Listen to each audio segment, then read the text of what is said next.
The reason I started Wellness for Life was to offer people bioidentical hormone therapy. Since, of course, we've grown into many things that people have asked for that also helps you get to your optimal levels of health. But let's talk about bioidentical hormones. In the early 1990s, there was a study, the Women's Health Initiative, that the World Health Organization has called the single most biggest setback to women's health. Since then, many studies have come out showing that hormone replacement is actually very beneficial for health.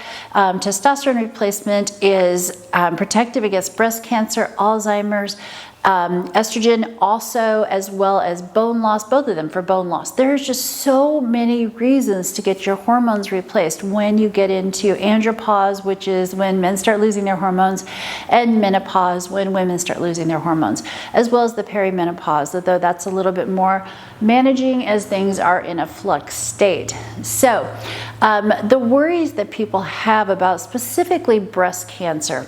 So there are estrogen positive receptors, so estrogen receptors all over our body. And so very often when a cancer is called an estrogen positive cancer, we're talking more about the receptors than the fact that estrogen is the feeder, the cause of the cancer. Not to say that that can't happen, but more often than not, it is the estrogen receptor that has somehow become damaged and then be able to grow a cancerous tumor that spreads. Obviously, nobody wants that. And one of the protective ways of not having that happen would be to have that receptor filled with the hormone that is designed to be filled with. And in just saying this in a very simplistic way, if estrogen was the only thing responsible for breast cancer, 20-year-olds would be dropping dead like flies. So clearly that's not happening. There's other protective qualities at work. The reason we use bioidentical hormones is because we want to give you hormone replacement that is as close to your natural hormones as possible so that you don't have any more risk than what you ever did.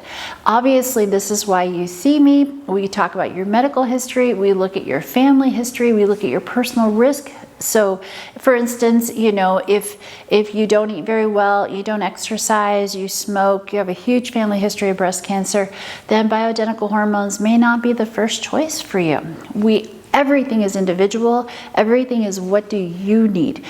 But the point is that instead of being afraid, it's time to get curious, to investigate.